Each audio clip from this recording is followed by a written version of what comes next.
Can your show truly be called Basketball Weekly if you don't drop it weekly? You damn right it can, because that's what I named it.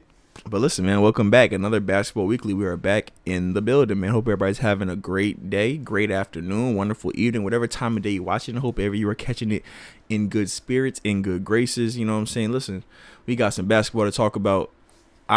I'm not even going to apologize for being away. Yeah, I'm away all the time. So drop the intro card, Joe, right about.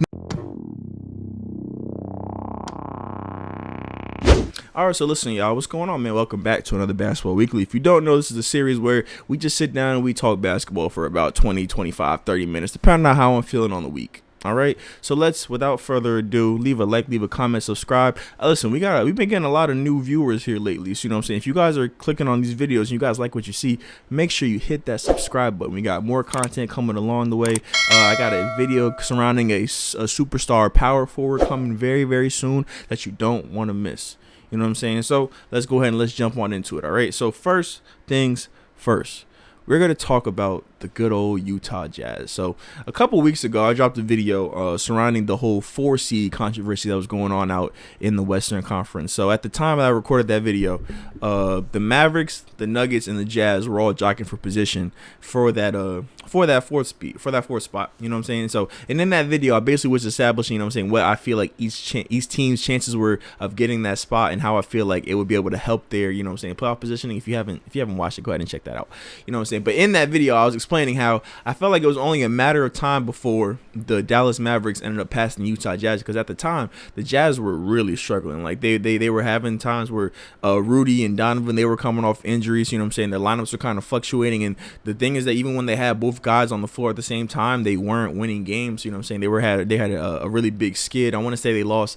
I want to say at most it was a 4-game losing streak. It might be wrong. Like I said, you know, I don't pull up the stats when I do this, so we're just gonna go. I feel like they had lost like around 4 to 5 games in that span. You know what I'm saying? That it went from a team that was securely in that three spot, yes, before the Grizzlies jumped them, and then so they were in that 3 spot, you know what I'm saying, and that losing streak and them having that uncertainty going into the All-Star break led to them, you know what I'm saying, being thrown into the wolves of the Western Conference. You know what I'm saying? They're down there with Dallas, down there with Denver, down there with Minnesota, you know what I'm saying, the Clippers, you know what I'm saying, like down in that little bottom little basement area of the Western Conference. Usually we're gonna find the most competition. You know what I'm saying? The Western Conference for the most part is very top heavy. You know what I'm saying? The best teams are far and away the best teams. You know what I'm saying? Like Phoenix, Memphis, Golden State, they're all in a class of their own. You know what I'm saying? But Memphis is in the wolves. You know what I'm saying? They're down there in that basement, and a lot can be said about what's been going on in Utah. They've been blowing leads. Just the other day, I want to say just this past weekend, or maybe the weekend before, they had a game against the Warriors where they had I believe a 20-point lead. They ended up letting that get blown. Klay Thompson, you know what I'm saying, he's been struggling since coming back from his Achilles and ACL injury. He had him a flamethrower game. You know what I'm saying? I believe he came out and he hit 6 threes, something like that. It was something like that. And I believe he hit 4 in the fourth quarter alone. So, you know what I'm saying? It's just, and if you're looking at the game, the thing that I said in the video that was going to be a killer for them is the thing that killed them. The fact that they don't have good perimeter defense. When your best defender is Royce O'Neal, you are in a bad position. You know what I'm saying? Not saying Royce O'Neal is even necessarily the worst basketball player of all time. He's just not. You don't want Royce O'Neal to be your best on-ball defender. You know what I'm saying? So their whole game plan is to funnel everything into Rudy, and it doesn't work. You know what I'm saying? And on the offensive end, the only real game plan on offense is Quinn Snyder seems to be taking a page out of the book of Steve Nash, and they just say, hey, listen here, superstar A, in this case Donovan Mitchell, take the ball and do it all.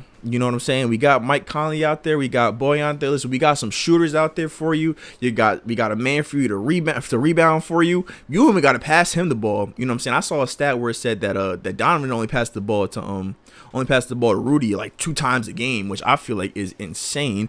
You know what I'm saying? Like, I know Donovan Mitchell's not a high assist guy as it is, but for him to only throw the ball to his big man only twice a game is that's kind of crazy. It's definitely something that might something we might want to look into. You know what I'm saying? Maybe this offseason when Donovan Mitchell's trying to go to New York or whatever it is Donovan Mitchell wants to do.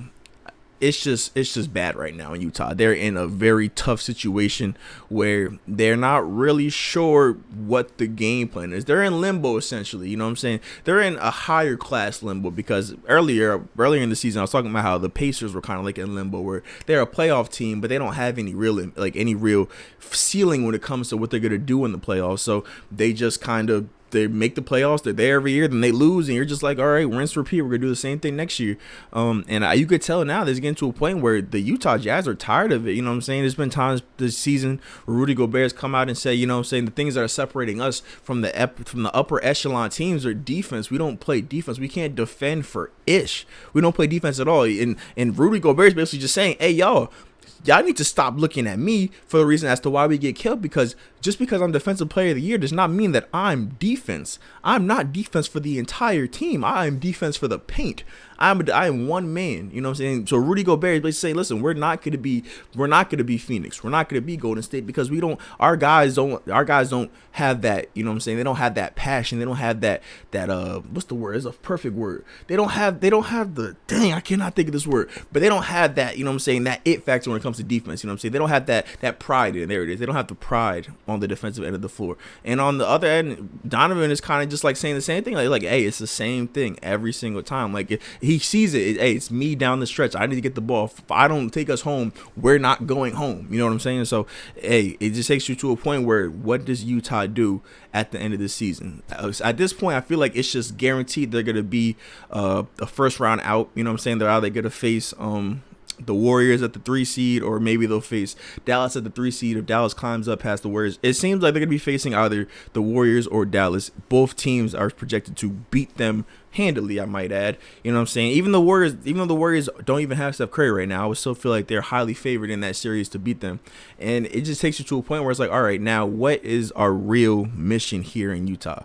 You know what I'm saying? You hear reports all the time about how Donovan Mitchell might be growing more, you know what I'm saying? He might be growing more impatient out in Utah, you know what I'm saying? It's not a big free agent destination, you know what I'm saying? So you're in order for you to really, you know what I'm saying, get that opportunity to win a championship, you're going to have to either draft another big star, which they've done with, you know what I'm saying, Rudy, and they've done it with Donovan. But does Donovan want to trust the process from them rolling the dice and having to potentially try and do it a third time? And, you know what I'm saying, at that point, even then, you're not really guaranteed to bring in the necessary, you know what I'm saying, pieces to come along that'll turn you into that championship team, because it's kind of just like baffling as a whole, because coming into the season, the Jazz were really good. They were a very good team. They always have been a really good team. Even in the video I talked about them weeks ago, I said, hey, listen, they're a really good team. They're just not serious. You know what I'm saying? They're a team, they can have potential to win 50 games every year, 55 games every single year. But you know that when it comes playoff time, this strategy is not going to work. So Utah's just an unserious team. You know what I'm saying? They're lacking in many, many areas. And it just takes you to a point of what does this team have to do in the future to get back to contention? Or are they headed towards a full rebuild? You know what I'm saying? Like I was saying, Donovan is unhappy. There's reports that he might want to come over to a bigger market. He might want to go to a South Beach, might want to go to a New York, might want to go to, you know what I'm saying, a Chicago. And personally, I could see it for him. Donovan Mitchell seems like a superstar guy. You know what I'm saying? He seems like he's very loyal. He wants to win in Utah, but at the end of the day, he does want to win. So it's tough things what's going on out there in Utah. Utah fans, listen, if you guys really do exist out there, I'm sorry. You know what I'm saying? I hate this has to happen to y'all, but at the end of the day, you guys are not serious, and I wasn't taking you guys serious all year. You know what I'm saying? Like, it just wasn't taking you guys serious all year. You guys are a great regular season team, but we just know that when it comes down to the playoffs, you guys are not serious.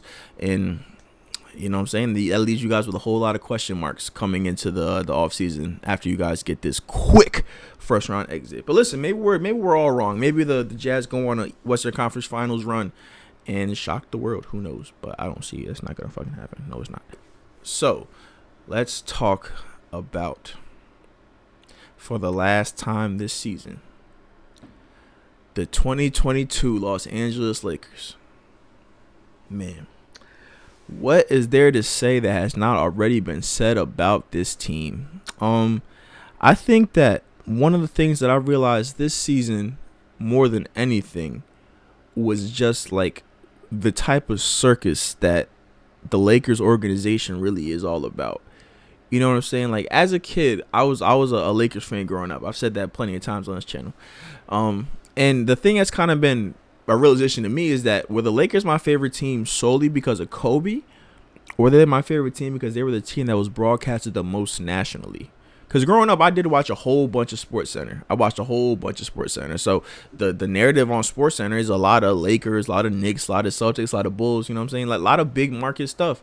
So to every single time when I woke up at 6 o'clock in the morning to get ready for school, I turn on the highlights. They're talking about the Lakers game. And they talked about the other teams. You know what I'm saying? They talked about the other games going on in the league too. But they always tended to keep a more of an image on the Lakers. And this season, with how bad the team has been, just at absolute shit show. And I know that you're a team that has LeBron James, so you're going to be talked about regardless. But this team has been just like, this has been given more chances than any other team I've ever seen in life. There's never been a time where I've seen a team that was a 10 seed, an 11 seed, like 13, 14, 15 games below 500, and people are saying, guys in the media like Chris Broussard are saying, yo, I give this team a puncher's chance in the playoffs. 15 games under 500. It's just been all bad. So we're not going to repeat ourselves. So we're going to leave the Russell Westbrook aspect of it alone. Russell Westbrook's been talked about enough. He's failed. The one thing I will add is just that I hate how this whole season has gone by and he still has not gained a single iota of self-awareness. You know what I'm saying? He still feels like what people are saying about him, what people say about his play is out of bounds and out of line. And I personally don't get it. I don't get it. There was that video that came up, I believe it was a week ago, 2 weeks ago, where he was talking to the reporter, and the reporter's like, hey, like, what are some things that you feel like could be done differently, you know what I'm saying, to change things around here, you know what I'm saying? And Russ, instead of Russ saying the professional thing, like, listen, if I'm Russ, if I want guys to get off my head, I'm just going to answer your question and I'm going to keep it moving. So the dude comes up and he asks you, hey, listen, Russ, it's been a tough season. What are some things you guys feel you guys could have improved on? But, well, listen, maybe we could have gave better effort. You know what I'm saying? We could have gave better effort on the defensive end. We really struggled on that end of the floor a lot this season. You know what I'm saying? On top of that, I definitely didn't play up to my standards. You know what I'm saying? I just feel like I didn't really find a footing this year. And unfortunately, it was able to play out something along those lines. Russ, I'm not a professional athlete. I shouldn't have to come up with your dialogue for you, but my man, 2 seconds of self-awareness will get you a long way. It'll get a lot of the dogs off your back. You know what I'm saying? You talking about, oh, your family can't go to the game. Oh, my kids have my last name. They proud of that last name. Russ, nobody has any beef with you as a person, dog. And at the end of the season, when you go back to your lovely wife and kids, I want you to remember, we don't got no beef with you as a person. We don't got no beef with you as a person. We don't got no beef with your wife or your kids. God bless all of y'all. But Russ, the basketball player, has a lot of questions that need to be answered going into next season. Because at this point, I don't see a situation where Russ, the basketball player, is on a serious roster next year. He's gonna end up being on a freaking Utah team that's rebuilding or something. Like I don't see Russell Westbrook being in any real serious position on any real contending NBA franchise from this point to the end of his career. You know what I'm saying? But yeah, like I said, I'm not here to get on Russ. Let's talk about LeBron for a quick minute. Now, I've already talked about how upset I am that LeBron has had to go through all of this in his year 19, the year where he's putting up the most points he has, you know what I'm saying, I think since his like rookie year or something like that. And on top of all of that, I must also say the fact that LeBron has been playing this well should not be overstated. You know what I'm saying? Because people love to bring up the fact. Like I was like I said, So I went to the Nets and the Bucks game this past Thursday, and I was out there with my boy Nigel. He's a, you know what I'm saying, a big LeBron head or whatever, right? Like since we was kids, he's always been LeBron. So we're talking and we're like, you know what I'm saying, the conversation of LeBron comes up, and it's just like, yo, I hate how everything that LeBron does gets blown out of proportion. And like people are like so blown away at the point that he's scoring a lot of points, and it's like, it's amazing. He's like, yeah, it's crazy, it's incredible, right? I'm like, no, not really. It's not hard to score a lot of points when you are on a bad team, you know what I mean? Especially a team that's getting blown out within the first 15 minutes of ball games, you know what I'm saying? So I can't say that I'm shocked to see that you were out here averaging 31 points a game, you know what I'm saying? But going into next season, I feel like one thing that LeBron needs to work on less than scoring, because at this point, I feel like he's guaranteed the fact that he's going to pass Kareem at some point. But if LeBron comes back with the exact same defensive effort that he brought this season, I don't care what team LeBron is on. I don't care what teammates LeBron has. he's not gonna go to any championship. He's not gonna go. He might. He might not miss the play-in, but he won't be contending for any championships anytime soon. You know what I'm saying? The one thing that has happened since LeBron has gotten to LA, it's just the fact that his defense has gotten worse every single year, and it was already, you know what I'm saying, declining in Cleveland. You know what I'm saying? You could tell each year he was playing less and less defense, but in LA, it's gotten to a point where he doesn't even try. I remember there was a video that came out. His first year in LA, you know what I'm saying? It was on Undisputed all the time. And it was literally just videos of LeBron just watching the ball go, watching shooters go. I remember there was the one play, I believe they were playing it in Memphis, and there was a kick out to a wide open shooter, and LeBron staring at him, and Kyle Kuzma actually like goes over LeBron and pushes him. He's like, "Yo, get out there, bro! Like, what are you doing?" So it's just like it kind of bizarre to me, because it feels like since the All-Star break, Bron has definitely taken that shift and turned it into, all right, listen, I'm just going to score. Like, you know what I'm saying? Like, I need to score 50 points in order for us to even be, you know what I'm saying, competitive. You know what I'm saying? And the thing is that I don't think that's true. I don't think that the Lakers are a bad enough team that they can't score. Their problem is that they can't defend. They can't play defense at all. They don't even try. That's what their issue is. That's what their issue has been. You know what I'm saying? So LeBron out here averaging 30 points is incredible. It's amazing. It's great for the stats. It's great for YouTube. You know what I'm saying? It's great. It's great content for me to come on here and be like, oh my God, LeBron James so cool. But at the same time, when we're talking to LeBron James and winning championships, if that's what we want for his career, then he's going to have to play defense at some point. You know what I'm saying? We can't, looking at this season, if you think that LeBron was just like a victim who played the best that he could and there's nothing more he could have done, I just feel like you're giving him a pass and you're being disingenuous to LeBron's abilities as a basketball player, even at 37. You knew he was 37 years old? Just found that shit out the other day. And last but not least, you know what I'm saying, let's just talk about the Lakers franchise as a whole going forward. I feel like they just are in a position where they could be headed towards yet another rebuild. You know what I'm saying? With LeBron being 37, going on 38 by the time December rolls around next season. You got Anthony Davis, who's 29, going on 49. And removing that Russell Westbrook contract is going to be hell, man. So I'm not sure what this Lakers team is going to look like after next year. You know what I'm saying? I do feel like LeBron will be back. But after that, I don't know. LeBron will be back. I believe Malik Monk will be back. It's just like, but I can't sit up here and say I can guarantee that Anthony Davis will be back. I can't say that I can guarantee that Russell Westbrook will be back. I feel I'm actually more leaning towards Russell Westbrook will be back and Anthony Davis won't. You know what I'm saying? I talked about that weeks ago in a video, and then reports came up that the Lakers are internally discussing potentially trading Anthony Davis. And listen, I just feel like if what they want to do is contend with these remaining Bron years, then you're not going to do it with Anthony Davis playing 50 games a season. It's just not going to do it for you. Anthony Davis is great. He's generational. You know what I'm saying? I feel like LeBron genuinely does like him, but if LeBron really wants to win championships, then he's going to need a second star who's going to literally take the reins from him, who has the ability to take the reins from him. You know what I'm saying? And that guy's not AD. This season has had a lot of failures, and more often, I think just worse, more than anything, I just am happy that it's over.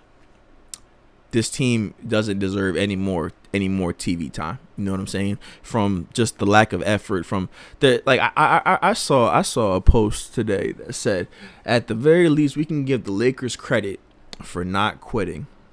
And no, the hell we cannot, because the Lakers have quit multiple times. They just still have games to play. So it wasn't the fact that like, oh, the Lakers decided, oh yeah, we're still going to give a go at this. We're still going to give good effort.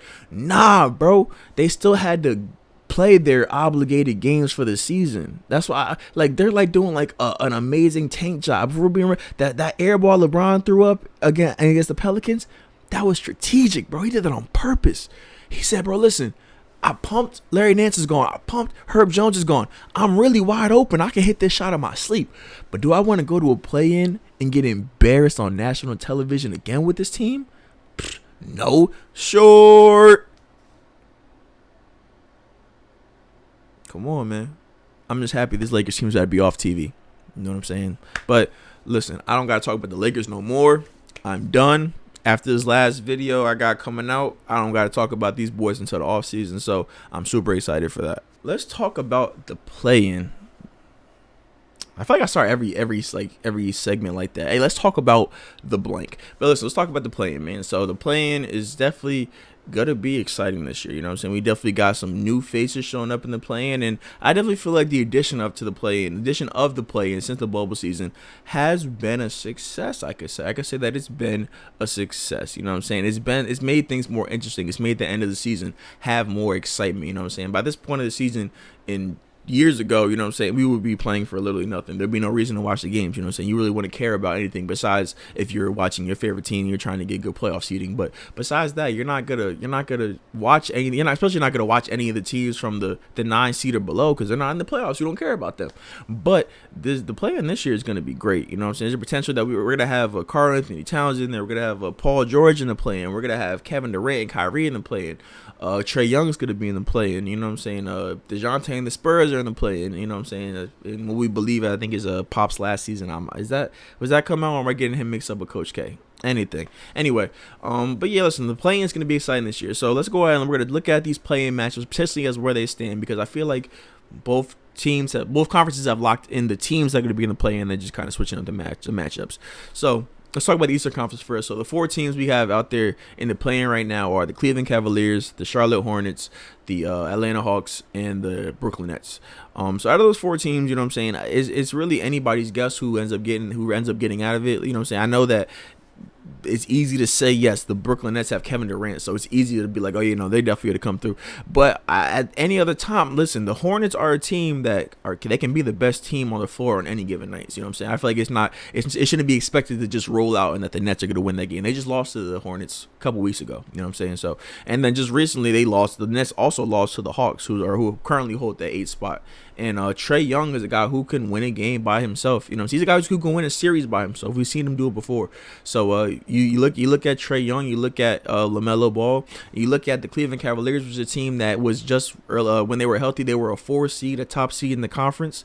And listen, anything can happen. Anything can happen. You know what I'm saying? My prediction would be that, you know what I'm saying, probably that I personally feel like at this moment, I'll say that the Brooklyn Nets do get out of the play-in. I'm not super confident to say that. I will say that, you know what I'm saying? By the time we get to the official play-in seating in the play-in position, I might be straying off of that. But as of right now, I feel like Brooklyn has what it takes to get out of the play. You know what I'm saying? They currently are the 10 seed, so that means they will have to win 2 road games. But I don't know. I find it very hard to root against or bet against a Kevin Durant who is dropping 50 casually. You know what I'm saying? A guy who's had a big fourth quarter against the Bucks. You know what I'm saying? He's been having big games just all the past 2 weeks since he came back from his injury. He's been playing like a complete monster. So I feel like it would be wrong for me to bet against him, man. You know what I'm saying? But definitely would not be surprised if we got a Trae Young into the playoffs, or if I'd be excited if Charlotte somehow made it into the playoffs. And for Cleveland, man, listen, at this point, I'm not even sure if I still personally even want them to make the playoffs, because this is not the Cleveland team that what it was when the season started. You know what I'm saying? They're missing Jarrett. Evan Mobley's hurt. He was going through a little rookie wall. Darius Garland's still there, but you know what I'm saying? Darius Garland by himself in the playoffs, you're looking at a sweep right now. If they keep the 7th seed, they play against Milwaukee or Philadelphia, and who the hell wants to see them get stomped without Jarrett Allen and Evan Mobley? So in a perfect world, I say the Cavaliers go ahead and they fall out. They come back retooled and healthy next year, and they make a playoff run next year. But let's go ahead and shift over to the Western Conference, so we're not here all damn day. Western Conference teams, we have the Minnesota Timberwolves, we have the Los Angeles Clippers, we have the New Orleans Pelicans, and we have the San Antonio Spurs. So no Los Angeles Lakers in any of that. Crazy to say, you know what I'm saying? But as for the Western teams playoffs, I do personally feel like the Clippers and the Timberwolves are extremely dangerous in these playoffs. They are not a team I feel like should be expected to roll over or to get swept by any means. So as it currently stands right now, I believe that Minnesota will play against Memphis, and that means that Phoenix plays against the Clippers. And with Paul George coming back, and with the possibility of Kawhi coming back, I see a possibility where the Clippers are able to maybe get an upset. You know what I'm saying? Maybe not get an upset. Maybe they'll be a little scared. You know what I'm saying? Depending on if Kawhi comes back and if Kawhi can beat Kawhi, you know what I'm saying? I could see them potentially putting, you know what I'm saying, forcing the Suns to go to 6 games, potentially even 7 games, you know what I'm saying? Or in a perfect world, how I had it in my head, the Clippers go ahead and they grab that 7 seed, you know what I'm saying? They grab the 7 seed, they play against the Grizzlies. I feel like the Clippers at full strength, they can beat Memphis. Memphis is a young team, and although I don't like the young argument, you know what I'm saying, as it pertains to a team's ability to be successful in the playoffs, I just feel like the Clippers are the superior team when they are healthy, you know what I'm saying? When they have PG, Kawhi, when they have Reggie, you know what I'm saying, Marcus Morris, when they have Norman Powell, the whole bunch. When they have that, I feel like they are probably a top 3 team in the West. So if they get healthy at the right time, and Kawhi is Kawhi when he comes back off his injury, then I feel like there's not a team in the West that they can beat. You know what I'm saying? So they would be my sleeper team, my Cinderella team, the Los Angeles Clippers, because just listen, like I was saying, man, they're just dangerous. They're dangerous, but Minnesota's nothing to stiff at. Listen, New Orleans, San Antonio, you guys have been super exciting to close out the season. It's been great having you guys, you know what I'm saying, in this position. Appreciate you guys for adding the drama with the Lakers, you know what I'm saying, but I don't think there's a real chance that you guys come out here and you guys win a first round series. So I'm not going to really talk about you guys too much. To be honest with you, I'll be honest with you too, Minnesota. I don't think you guys win a first round series either, but I feel you guys are an exciting team, and I'm happy that y'all are in the play-in because Minnesota's had it rough, man. Minnesota has not been a good time in really any of the years that I've been alive, you know what I'm saying? I started watching basketball in 2009. So basically, the entire time I've been watching the basketball, the Timberwolves have been doo-doo, you know what I'm saying, except for the year that they had Jimmy Butler. But besides that, they've been poop. So for them to be a play-in team and potentially be a playoff team with Cat and with Anthony Edwards, who's just a cool ass dude, and D'Lo, who's just my boy, you know what I'm saying. Shout out to him in his Laker days. Just and for this team and for Minnesota, you know what I'm saying. They deserve it. They deserve it. But yeah. Let's go ahead and let's move on over to our last topic of the video. And everybody knows what that is. That is the him player of the week. Now, if you don't know, this is an award that we give each week or bi-weekly because we don't always record every week, to a player that we believe is out there showing their ass and putting on for today's team in the association. So winners of this award have been guys like Darius Garland, guys like LeBron James, guys like I done forgot John Morant. DeMar DeRozan actually never won one, but he should have. But yeah, you know what I'm saying? Shai Gilgeous-Alexander, guys of that nature, upper echelon players that really have been putting on. And the winner this week is a guy that I feel like has not gotten enough love over the course of the season. He's a guy who comes in every single year and just does his job, and that's bust ass and take names. Some people said all he know how to do was run and dunk, but I didn't see the man come down and hit a step back 3 in Andre Drummond's face to tie the game. So with that being said, it should be a no-brainer who it is now. Mr. 30 and 13 himself, my MVP. I'm gonna let that be known now. My MVP, Giannis Antetokounmpo. You know what I'm saying? Watching him live, you know what I'm saying, for the second time was amazing. You know what I'm saying? Him coming out, him dropping that 44 piece on Brooklyn in a game where the Nets really needed to win, and they really came out like they needed to win. You know what I'm saying? Them being down by 9 points going in like halfway through the fourth quarter, and then Giannis basically just putting the team on his back and just being like, listen, I'm going to the rim every single time because nobody on the court can stop me. So I'm either going to make a layup or I'm going to just take free throws and we're going to win this game. You know what I'm saying? And when it came down to it, when it came down to him having to make this shot to tie the game, I feel like that's an MVP moment right there. You know what I'm saying? You come down, just the game before he came down, he got the game saving block on Joel Embiid, another MVP candidate, and then he comes down and he gets a game tying 3 to send the game to overtime, and then in overtime he dominates and hits the game winning free throws. It's just, listen, there's not enough that can be said about this man Giannis. You know what I'm saying? I made a video about him the other day and I got a whole bunch of love on it because people just love Giannis. I understand it. Giannis is that dude, and Giannis is my MVP. You know what I'm saying? So let me know in the comments who your him player of the week is, who you feel like has been out here showing and performing at tip-top conditions. And with that being said, this is the end of Basketball Weekly. Make sure y'all leave a like, comment, press the subscribe button. I appreciate y'all for watching, and I will see y'all in the next video. Peace.